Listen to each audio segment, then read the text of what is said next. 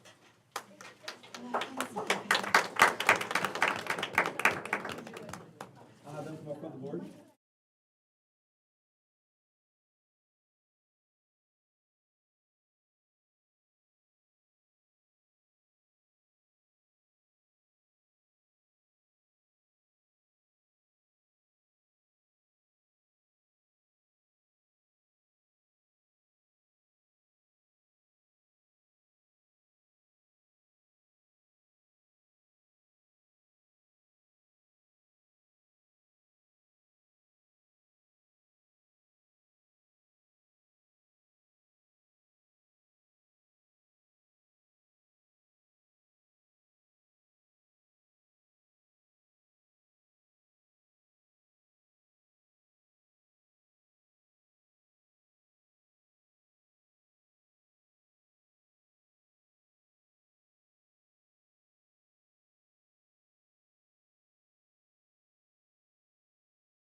restarted.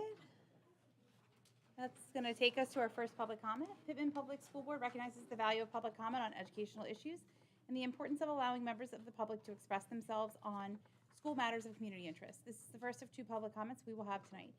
The first public hearing is on agenda items only. This is a public comment and not a dialogue between the board and the public. You will have 3 minutes to speak and it is your opportunity to comment or ask questions. In accordance with board policy number 0167, we ask that you state your name, municipality of residence, and group affiliation if applicable. To be recognized to speak, please stand to my left at the podium and speak clearly into the microphone so people at home can hear. Seeing no one. Mrs. Rose, is there any correspondence? There are none. Okay, that'll take us a few minutes. I will now move to accept a motion that the minutes of the Pitman Board of Education as held on the dates listed below are approved as printed and reading dispensed with. May I have a second? All in favor? Any objections? Any abstentions? Okay. So I'm going to do a couple things over here, and then I'm going to move over there because I have a couple slides to share for this evening's President's Report. On December 14th, Mr. Grossman, Mrs. Farrell, and I were able to attend the NJSBA Gloucester and Camden County meeting. The meeting was the final meeting for our field service rep, Jesse Adams, and we wish him a long and happy retirement. The topic was esports. On Saturday, December 16th, the NJSBA Legislative Committee met virtually from 9 to 12. Senator Gopal was in attendance. He is the chair of the Senate Education Committee and was one of the sponsors of Senate Bill 3732, which is what returned 2/3 of the S2 funding to districts like ours. He highlighted his focus on the formula shortfalls and addressing those issues. He also spoke to his commitment to not taking legislative actions that serve as unfunded mandates to school districts. Finally, he received substantial feedback regarding private preschool programs and their belief that there should be more flexibility in the preschool expansion aid to be utilized by private preschool partners within school districts.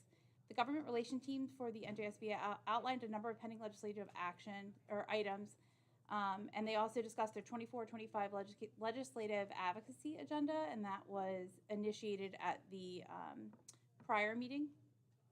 I did send notes to the Board of Education members. I'm not sure if you had an opportunity to review them. The one item that I just kind of want to bring to members' attention that we should kind of keep an eye on is Assembly Bill 3319. It's a carryover from last year, Assembly Bill 4496. It could really impact our referendum in a positive way. It relates to the level of funds that you would be eligible to receive back as a regular operating district. So there was some hope that it would be signed prior to the end of last year, but we didn't quite get it through. So I'm going to go ahead and, I apologize, I have one more item. On Thursday, January 11th, I met with Councilman Mazzola, who serves as the Pitman Borough Council Liaison to the Board of Education. As always, we appreciate the ongoing partnership with Council. Referendum planning was the primary focus of our meeting, though we're still very early in that process. For members of the public who may be interested in learning more or becoming involved in the process, I would estimate that sometime in the spring we'll have some additional information and be seeking folks in the community that would like to be part of either a community forum or a community engagement panel, but I would anticipate it'll be after budget season before we can kind of get that ball rolling. So if you'll just give me one moment, I'm going to pop over and see if I can remember exactly how to plug this computer in and get it all set up and all ready to go.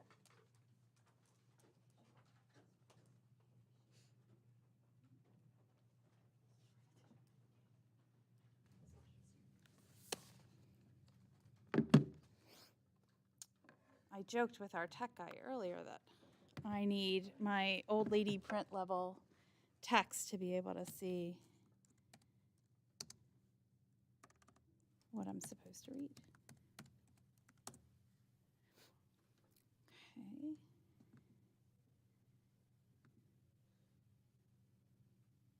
All right.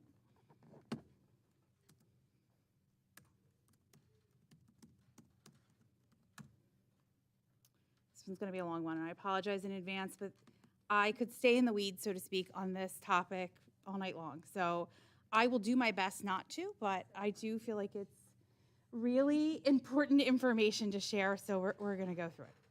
All right. So I just want to give members of the public the information up front that board members were given the opportunity to review a rough outline so that they were in agreement with the message that was being shared tonight, because I can't represent something as if it's unanimous, if it's not something that everyone has agreed upon, that it is their position on a topic.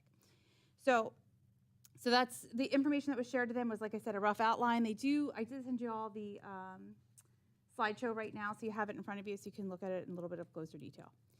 So the Pitman Board of Education, and we are, again, unanimous in this position, we are not closing Pitman High School.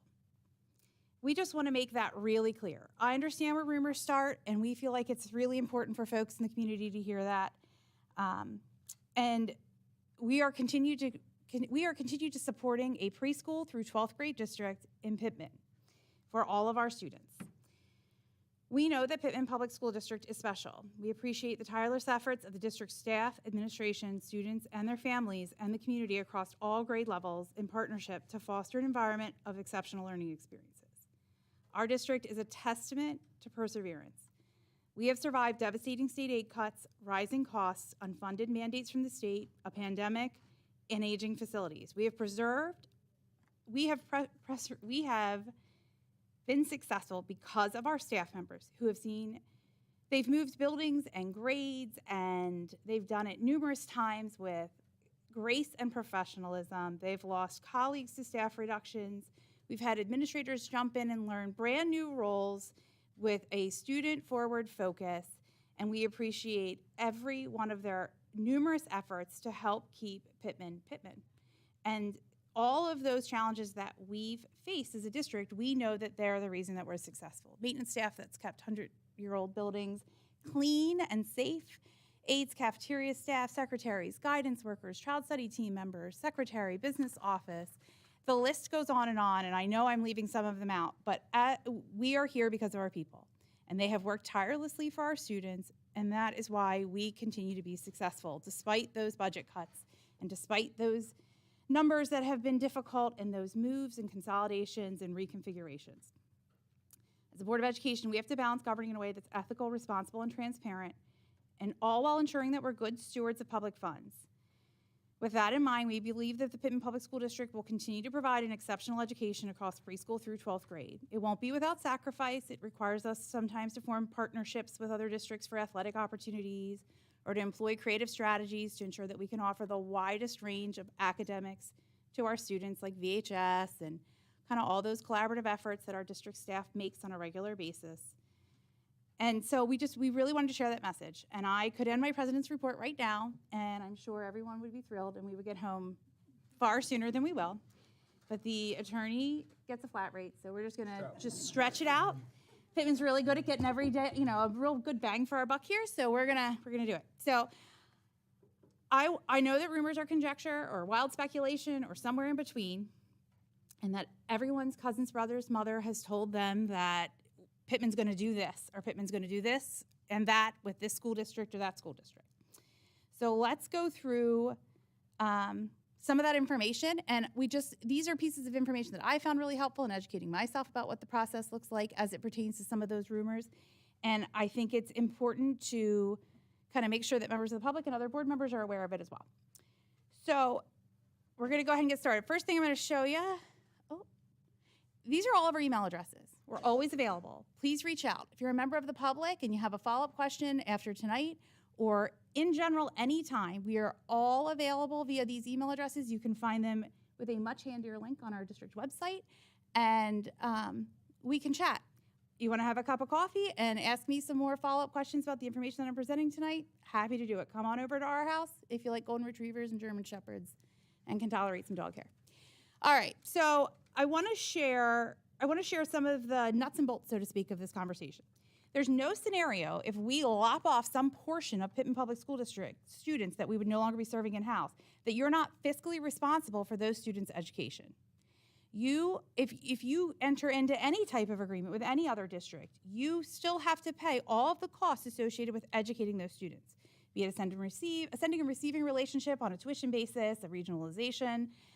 You still pay for your out-of-district special education costs. You still pay for your transportation costs to get those students to and from. You pay for the additional resources. The state comes in and says, in some of these scenarios, this is an appropriate cost, but you pay above and beyond for any of your students' needs while they're in those other facilities. You pay for portions of their facilities. They make sure they don't come out on the losing end. So I feel like folks oftentimes speak to what we could do as if you will suddenly not be financially responsible for those students' education, and that is not the case. So I wanted to talk a little bit about some of the different scenarios and what they look like, and just provide members of the public with some additional information. So North Hunterdon Voorhees Regional High School District website had a really great resource on this, and I thought, why reinvent the wheel? So I reached out to their board president and asked if I could please use this, because I think that they do a really nice job in explaining what that looks like. So we're talking in this scenario about a regionalization. When you enter into a regionalization agreement, it's you and other districts that serve as the sending districts. And the question is, how do you figure out what portion you're going to pay of that bill? So us and a couple neighboring districts get together and you create a regional high school and you try to figure out what everyone's portion of that bill is. So the tax formula is calculated by the state. It's an equalized value of taxable property within each municipality in the high school district. So I kind of want to stay there for just a second. The key word there is taxable property. So let's say that we're looking at a community. So some of the things that aren't taxable, for example, are churches or universities. So let's say that we're looking at a community that had lots of churches, and a big property holder in their town was church. And that's not eligible as taxable property. But our taxable property within our community doesn't have that same amount of non-taxable properties. So when the state is looking and they're equating the number of elementary school students in each municipality, the number of high school students, that number one factor right there of taxable property is going to play a tremendous role. And it's definitely part of the conversation. And the other kind of factor in this scenario when you enter into a regional district situation like this is that those enrollment numbers can change. Every year this formula is rerun by a regional high school. And that is how they determine what that tax burden will be like. And when you go into budgets in regional school districts, you'll see as part of their budget development what they anticipate the estimated cost to be associated with each community and how that could play a different role. So this is kind of a breakdown as to the 6-step process as to how they continue to utilize the information from the first 3 steps. And the equalized property value, that's one of the things we talked a lot about, was that equalized property valuations. It was part of that local fair share. And I just want to really highlight number 5, municipalities' percentage of total high school students is multiplied by the state-determined equalized property valuations. So as we've seen with the enrollment aid that the local fair share was so impacted by, that's a state-determined number of those property valuations. And when they're looking at what your portion will be, they're going to utilize that table. And we've talked about this as well. Gloucester County is an outlier in this process from the perspective that we're the only county that has a countywide assessment process. There's one other county that I want to put a little asterisk next to that, kind of has something different that isn't quite just like everyone else, but nobody's doing it like Gloucester County with a centralized process. So that's one of the things we kind of want to highlight. And we want to discuss how you get there. So I want to kind of scroll down here to this breakdown of our certified tax rate. So this is from 2022. And I want to talk about, if you can take a look, you can see that there's the school tax, which is in column 4, and then there's the regional school tax. And obviously, it's easy for folks to kind of look on the surface of the school tax and think that that encompasses all of the educational needs of the children that live in those communities. But out of this chart, Pitman is actually, there's 13 districts that have a higher rate than we do. And so when we look at the dollar amount that is associated with some of those communities, we have communities in Gloucester County that are paying in excess of $7,200 per an average homeowner just for their school tax bill. That's not encompassing their municipal taxes. So, and we have several districts that are in excess of $6,000. Pitman is sitting around, let me just check my numbers, $4,668 is the average amount that the average homeowner is paying towards the schools from their portion of the tax bill. So these are some of the factors that you want to look at when you're talking about what a regional tax situation would look like and what the cost impact would be. An additional item I kind of just want to touch on as well is when we talk about these regional school districts and we talk about sending and receiving relationships that we could enter with another district, we have to think about representation as well. If you enter into a sending and receiving relationship with another district, depending on the number of students that you're sending, it will depend. If you don't have 10% of the enrolled population in the school, you do not have a seat at the table. And if you qualify over that 10% threshold in a sending and receiving relationship, and it's a 9-person board, you get 1 seat at the table. So you have 1 voting member to represent your students' interests in those conversations. You're only permitted to vote on things that are relevant to your students. So, if they're part of a larger district, or perhaps there's a portion of your population still being served in a K-6 or a K-8, and maybe it's a junior, senior high that you've sent the kids to, you're only able to vote on those things that are related to the maybe 9th through 12th graders versus the 7th through 12th graders.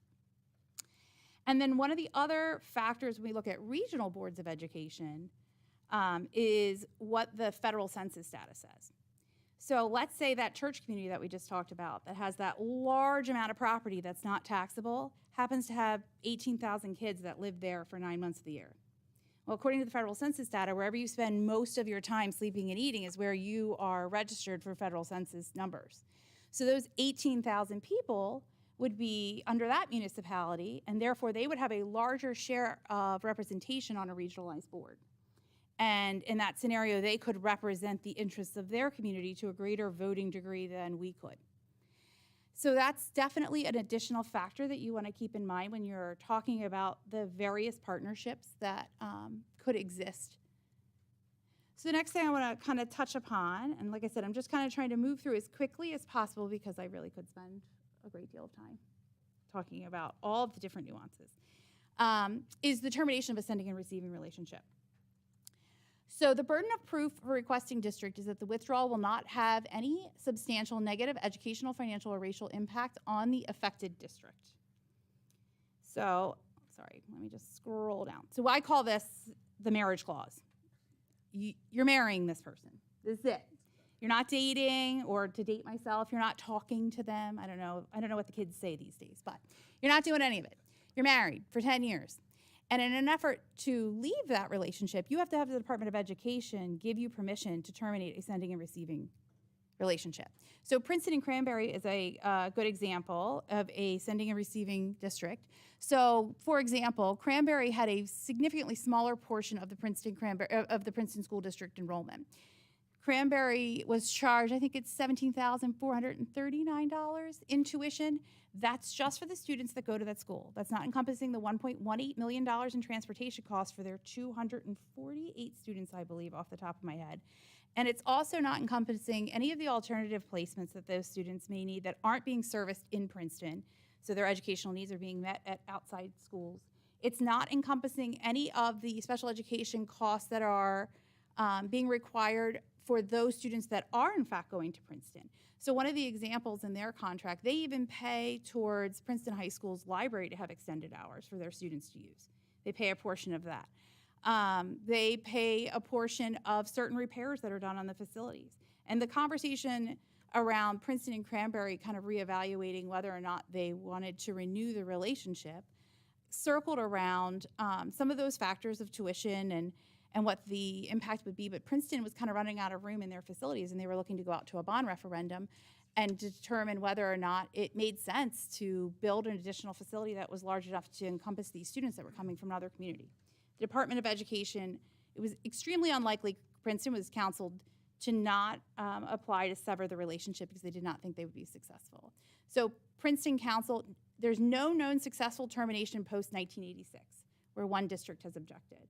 So if you and the other districts would like to end, if we'd like to end a sending and receiving relationship and the other district said, no, thanks, we'd like to keep your kids, there's not a successful example since 1986 of the Department of Education granting that. So that's what I mean, it's marriage. And so without a crystal ball to see what that looks like for whoever your partner is, you're making really a lifelong choice for our district. And then I also just want to highlight Boonton and Lincoln Park.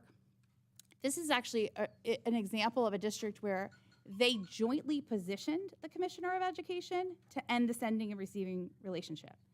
They had engaged in lengthy legal battles, multiple suits, civil litigation, I mean, really had kind of run the gamut. It looks like there was even a pretty extensive legal battle over who was paying to repave the high school parking lot. And ultimately, they were not permitted to end the relationship, despite both school districts requesting to do so. Lincoln Park has 1 seat on Boonton. But what's interesting about that is Lincoln Park has the majority of students. So they have about 56% of the students, whereas Boonton has 44% of the students, and yet they only have 1 voting member while Boonton has 9. So if you're deciding, whose interests you're going to represent, I can appreciate how it gets a little sticky on who's picking up the check for certain things. So they have, like I said, engaged in multiple legal battles about parking lots and all kinds of different stuff. So these are just some of the things to keep in mind when you talk about those sending and receiving relationships. So I just want to touch on briefly some other factors and that impact us from a state financial aid perspective. So one of the things we talk a lot about is that declining enrollment and S2. I know folks at home have heard a lot about that. We talk about the local fair share and what role that played in our district's state aid. But there's multiple layers to the School Funding Act and how that formula kind of equates what different districts receive. And so these are just a small handful of some of the different variations and how different districts in the state of New Jersey are funded. So what were formerly called Abbott districts but are now called School Development Authority districts, they refer to 31 special needs or high needs districts that are located in communities that were determined prior to the late 90s as being the most high needs districts, but none of the districts have been removed. So even if they've seen some gentrification and they've seen this really large number of affluent folks moving into the community, they still remain labeled as an SDA district. SDA districts receive 100% funding for major renovations and rehabilitation projects through the, through the New Jersey School Development Authority, whereas regular operating districts, which is what we are, we receive 40% for eligible projects. So sometimes I feel like we see other districts in the state building these beautiful additions or getting some really nice projects that they are able to get through SDA funds, and that's not something that we're going to be eligible for. We're only eligible for that 40% and only on certain items. And that's an example of something we worked through this year for the gymnasium air conditioning that we were eligible for 40%. But when those funds run out, there was another grant application that we had put in for a ROD grant, and we didn't make it that far down the list. There's only so much to go around when it comes to that type of funding. So the other angle that you kind of want to always consider is that adjustment aid threshold differential. School Development Authority districts have a different differential for how they are considered for adjustment aid. Adjustment aid is offered to them if they are considered overburdened from a tax perspective. So in districts like ours, regular operating districts, you have to be within a 10% threshold. So if you're paying more in your local property taxes than the state average, but your adequacy budget is within 10% in excess, you are eligible for adjustment aid in that scenario. But in an SDA district, you're eligible, you do not have to meet that same threshold. And so that's an additional area that some of those 31 districts see a surplus of funds comparative to what we see. To give you some idea, I think it's 19% of the enrolled students in the state of New Jersey are being serviced in SDA districts and charter schools, because those are also encompassed within SDA. And they receive about 56% of the funding in the state of New Jersey from a state aid perspective. And then the last kind of piece of this puzzle that I kind of want to touch on is the invisibility of pilot. So payment in lieu of taxes. It's one of the things we talked about with local fair share, but it's basically invisible from the perspective that when the state runs the local fair share formula, an equalization aid formula, pilot properties are not included in those numbers. They're not part of your equalization valuation.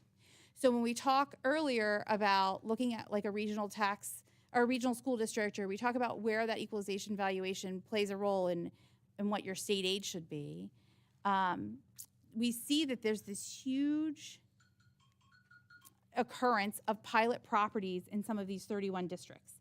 In fact, they are some of the largest guarantors of pilot properties. So it's an ongoing factor when you run those formulas as to why they see some disproportionate levels of funding. So the last thing I just want to kind of touch upon, and I thought this was really interesting. This isn't a new issue. I know that we like to believe that it's just purely related to the declining enrollment in Pitman, and it's a Pitman problem, and it's really none of the above. But I found this really great article from 1934. And I thought this was really great. State legislators have busied themselves with thinking up petty restrictions on schools. They have passed over the main issues for the betterment of schools as set forth by the recommendations of the Governor's Survey Commission made a year ago. Daniel W. Davis, supervising principal of Pitman Schools, told the high school PTA at its opening meeting last night.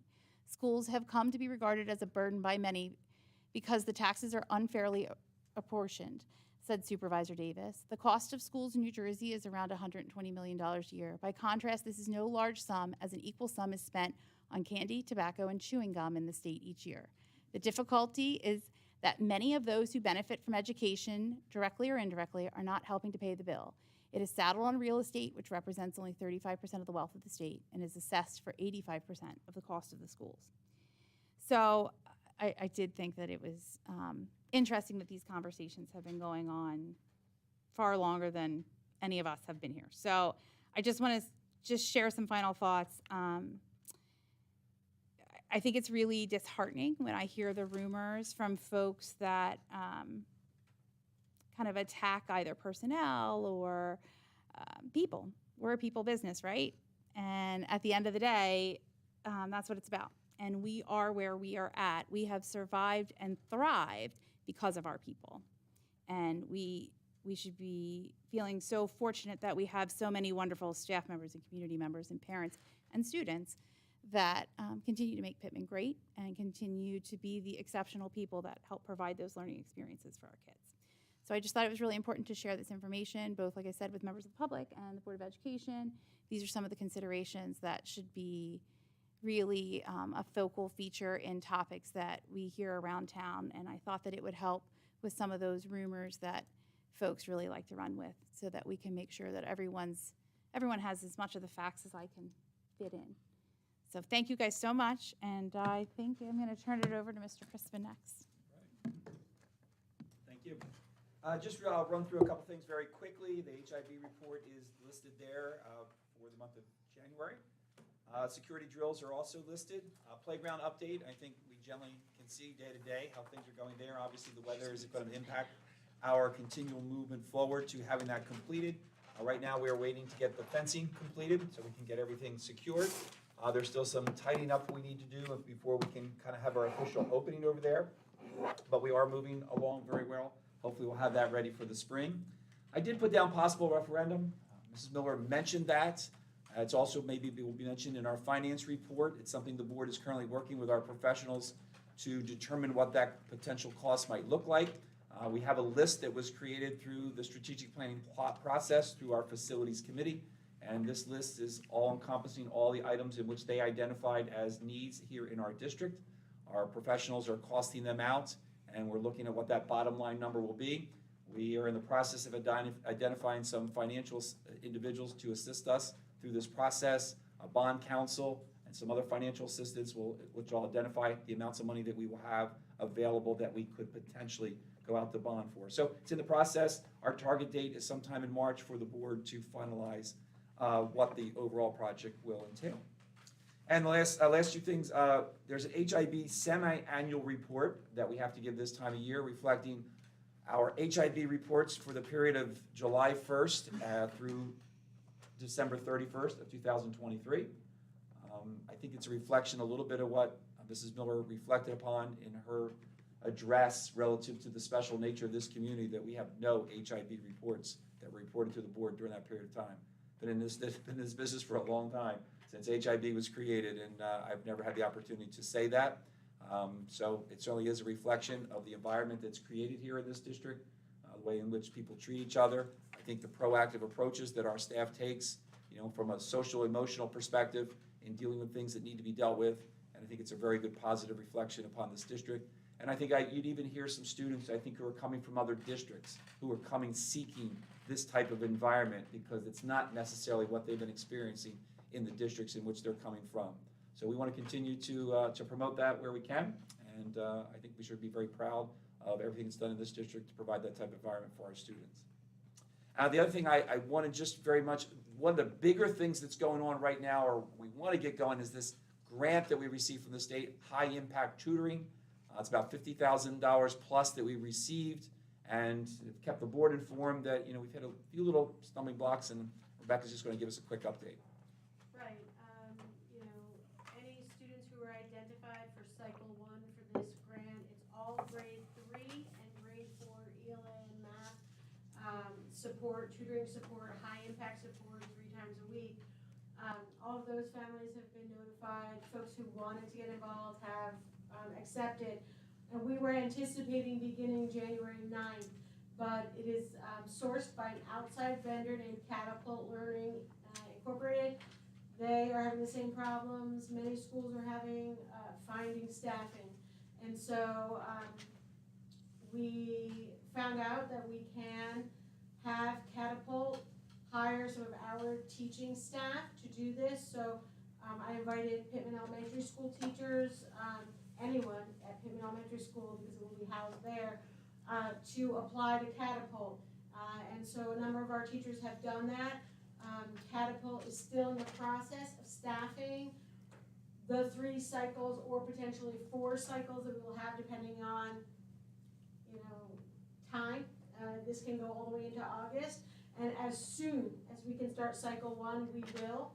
I did tell families who are having sons or daughters in cycle 1 that we will get back to them by January 30th to let them know where we stand with Catapult. I know they have hired a few more tutors, and they're working very hard to get this finished for us. So as soon as they're staffed, we're ready to go. We have 2 of our staff members, Laura Rohde and Jackie Shantz, will be the conduits between the Catapult program and our administrative staff and teaching staff.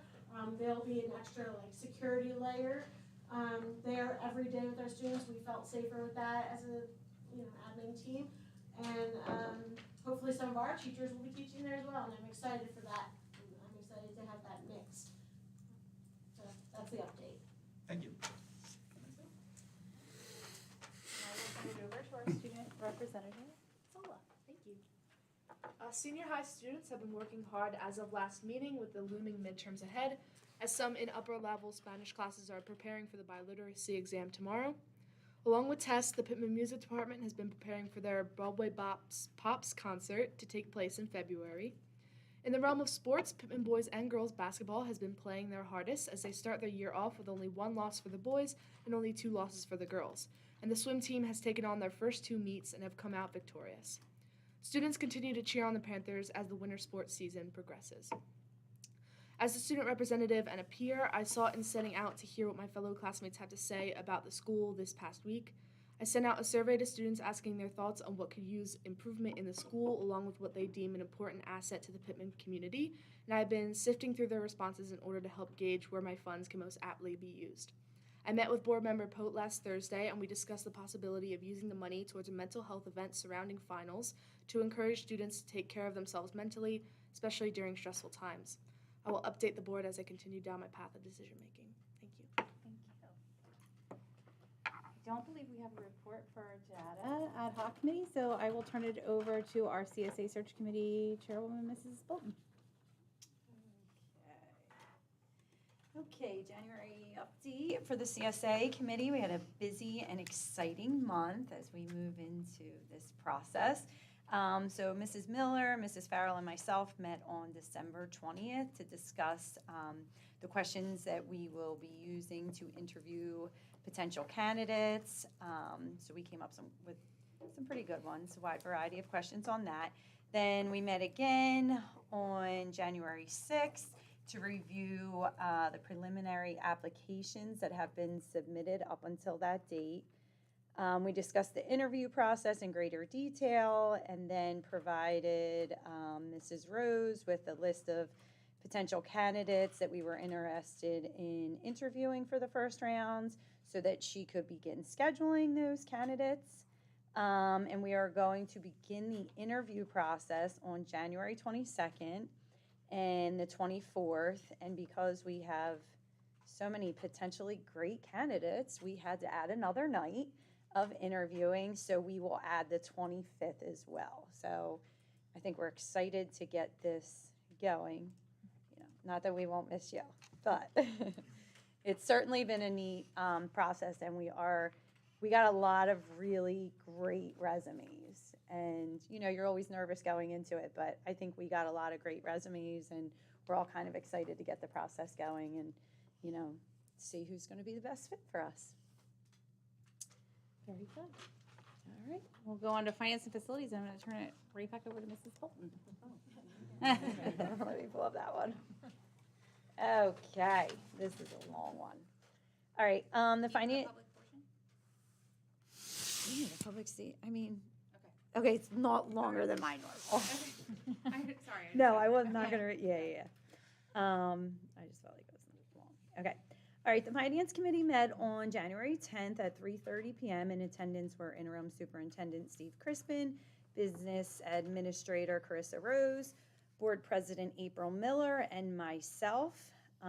We reviewed each of the items on the finance agenda, discussing a few of the items in more detail. So one thing that kind of came up was number 3. And the committee recognizes we need to find ways to make the entire board more knowledgeable of the finances in the line items that we vote on each month.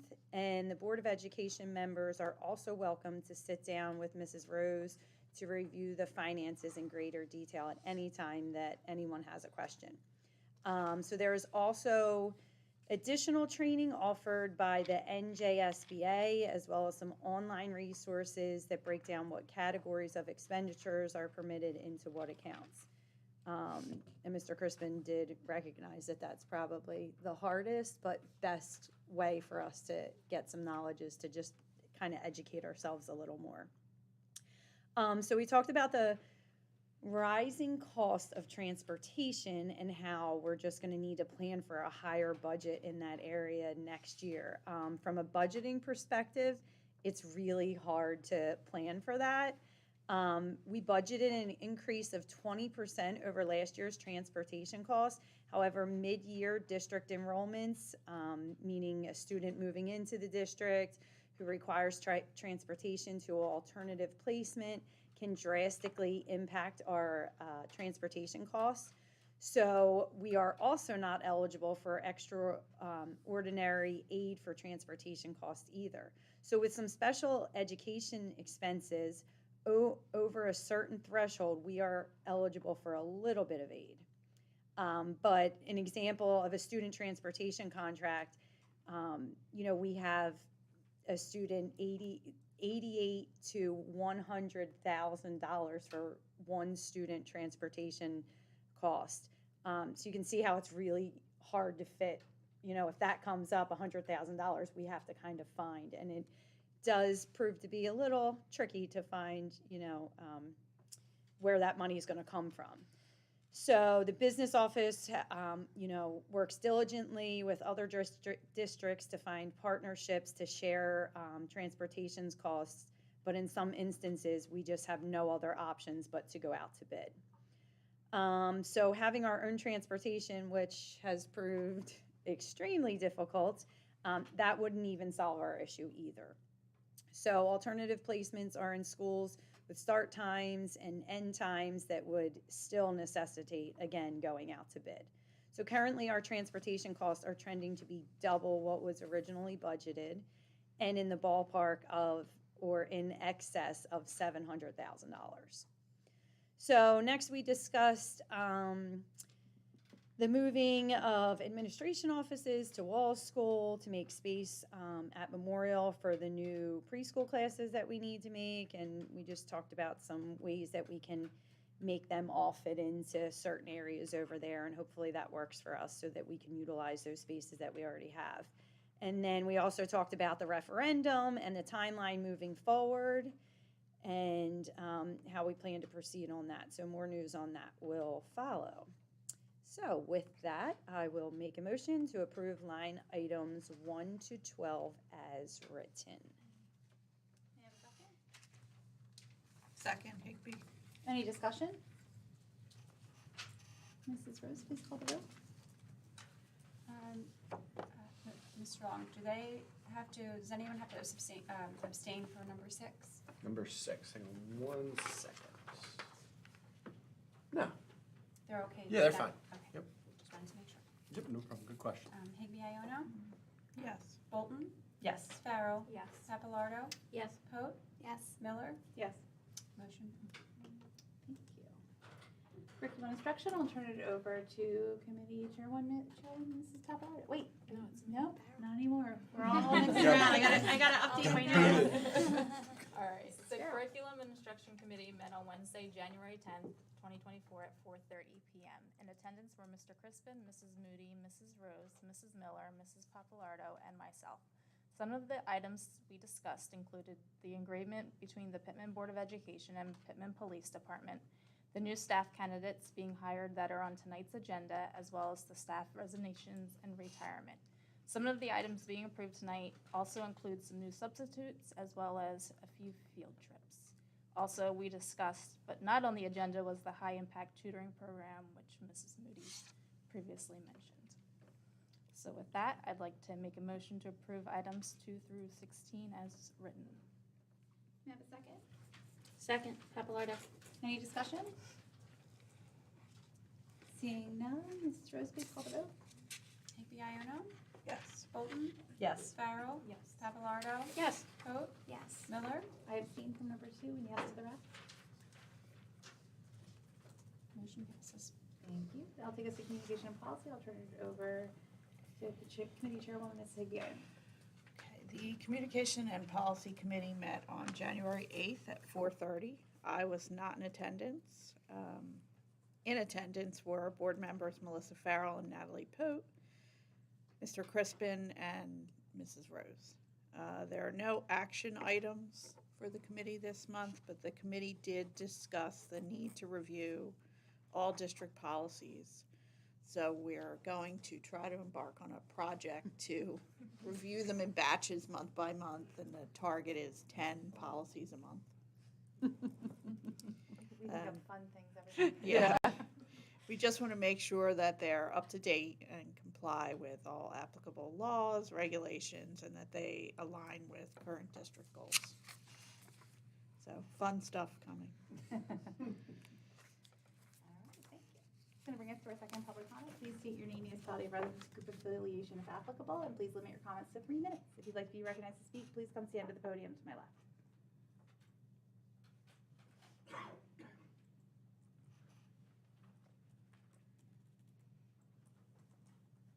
I'm sorry, did you say I have to give my address at this meeting? No, Nope, No, just the town. town you live in. All right, Pitman, Michael Lansing. Just 2 quick things. One, I would be remiss if I did not comment and echo the comments of Dr. Lombardo when talking about Mrs. Mickle. She is exactly right. You reach out to Mrs. Mickle because you need performers at a Memorial Day ceremony, at a 9/11 ceremony, and she's on it. So I think your choice was a good one this year.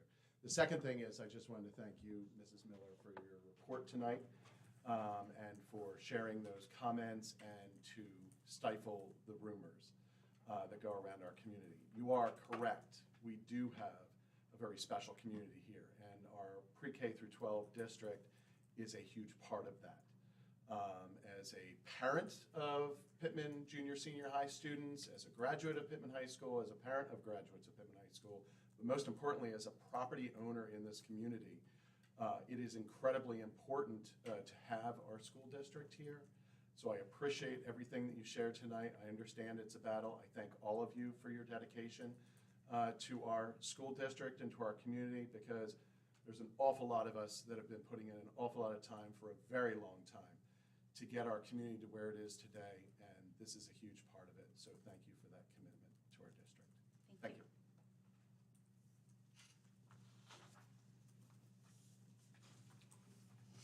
Anyone else? Seeing none, that's going to take us to old business. New business. Seeing none. All right, I'll entertain a motion to adjourn. Have a second? Second, Pote. All in favor? Aye. Any opposed? The next regular Board of Education meeting is scheduled for Wednesday, February 21st at Pitman High School Media Center. Thank you.